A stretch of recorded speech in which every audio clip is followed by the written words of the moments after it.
From WBAY TV, coverage you can count on. Action 2 News at 10 starts now.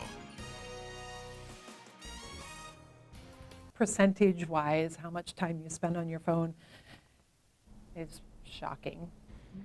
And we can probably all relate. Good evening. Thank you so much for staying up with us tonight. I'm Andrea Hay. These little devices seem to rule our lives, or at least make it feel that way. So are we tethered to technology, addicted to having the world at our fingertips? Only on Action 2 News, Sarah Thompson searches for the answer in a unique way.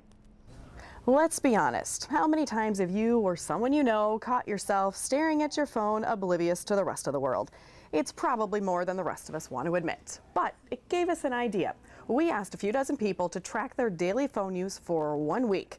The experience became an eye-opener for all of us. I was kind of nervous, thinking, oh wow, I think I use my phone quite a bit. When I first started looking at them, I was worried. I can do without it, kind of. 31 people, men and women, teens to 50-somethings with diverse backgrounds, from students and stay-at-home moms to producers, professors, pastors, and many others, agreed to take part in our little experiment. There are lots of options, but we used 2 apps, Moment on iPhones and Quality Time on Androids, to track our daily use. I think it's good to be aware. I was a little bit surprised that it was as low as it was. On average, each person in our group spends 3 hours a day on their smartphone. I caught myself a couple times on my phone and my computer at the same time. 15% of the time they're awake is spent looking at this. It's right next to me. I check it right before I go to bed. I check it as soon as I wake up in the morning. The iPhone app also gives you this disturbing little fact. At the rate you're going, how many years of your life you'll spend on your phone. Our average, 7 years. And mine said 5 years.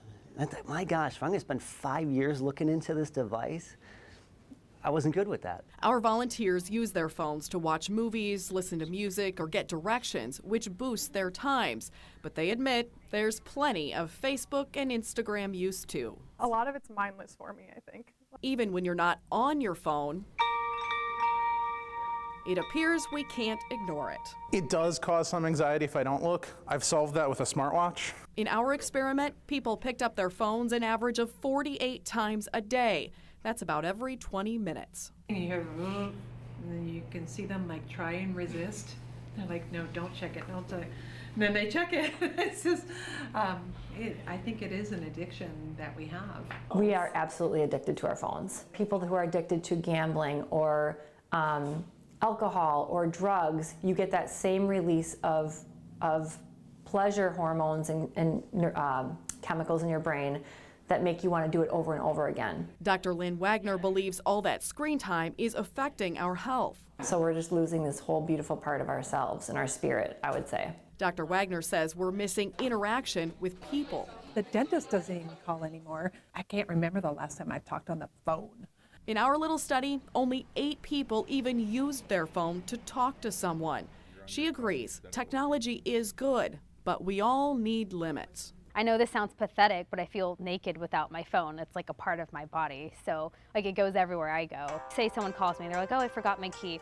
I would like take my phone and my key just in case like my key like all of a sudden like explodes and dies. At least I have my phone so I can call someone to get me back in here. All laughing aside, there's some truth to that feeling of being in the know. There's definitely a neurologic thing that happens that triggers that need to look at it, and it has to do with fight or flight, fear. So what do we do about it? Dr. Wagner has some good advice on setting boundaries, especially for those of us that bring our work home on our phones every night.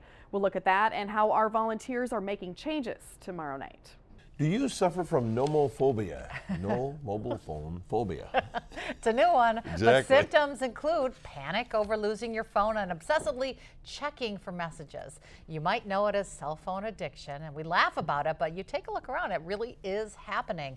Last night we showed you what happened when we asked a few dozen people to participate in a very unscientific experiment, but it tracked their daily phone use for 1 week. Altogether, participants averaged 3 hours a day on their phone, picking it up about every 20 minutes, and they would spend 7 years on their phones if they maintained that amount of usage the rest of their lives. It was a wake-up call for some of them, and tonight, Sarah Thompson back with the changes we probably all could make. By no means are we saying cell phones and technology are bad, but as we've worked on this story the last several weeks, we recognize we all need boundaries and limits. That includes taking this thing home from work with us each night. Yeah, I do think that phones control a lot of people's lives because it's just like, it's a part of us now. You know, it's like we go everywhere with it. Yes, everywhere. And when you forget it, panic. You can feel like it feels like something's wrong. We asked 31 people of wide-ranging ages and jobs to track every minute of phone use for a week. They recorded plenty of movie watching, Facebook scrolling, and texting, but there's also work. It brings my work home with me and my home to work. Like it kind of blurs the line. Are you nodding in agreement? When our email and all access to work is right there in our phones, leaving the office doesn't really mean we leave our work there anymore. You have to limit it. Dr. Lynn Wagner says not having an off switch just isn't good for us. It doesn't ever give you that downtime. So we all need this balance between our activated, intense, working type of our brain and our body, but we also need that downtime. In order to be productive and creative and all the things bosses want, she says we need time away, even from that quick, I'll just check my email for a minute at home. Well, they email you and you reply right away. When you reply to texts right away. When you reply to work stuff in the evening hours, the people that are sending them get used to you responding and they think, oh, she's always available, so she won't care if I do it again. And so it's going to affect your evening hours, it's going to affect your relationships with your family, it's going to affect your sleeping hours, and then over time, you're just going to wear out and burn out, basically. So like we tell kids, Dr. Wagner says setting boundaries is a good start. If you catch yourself going down that slippery slope of like the first thing you do when you wake up is you go on social media or you check your email or you're scrolling through the news feed, just start to watch your habits and then set parameters. Many of the 31 volunteers in our experiment needed only to see their daily phone use in hours staring back at them to want a change. I love it. I love it because I've really reduced my phone usage. But here's what I did is that when I was going to pick up my phone, I asked myself, am I doing it for a good purpose? And if it's, yep, then I would pick it up and use it. But if it's like, okay, I'm just going to go browse Facebook, then I'd leave it down. Change won't come overnight. I'm still gonna be on my phone for 5 hours a day, I guess. Yesterday was only 3 hours though. But at least it's a start. So it's just being aware and then making changes and parameters and knowing that you're not going to be perfect and continuously trying to rein yourself in. Sarah Thompson, Action 2 News, Green Bay. I would not participate in this study. Yeah, you should. I know. I actually sent Sarah an email probably a couple of weeks ago, work related at like 5 in the morning, and she emailed me back. She laughed because we were both up at that time, but yeah. It's bad. It really is. You have to put some boundaries on. Bring back the rotary phones. Right. That's in my garage. Right. We all need a little bit of that.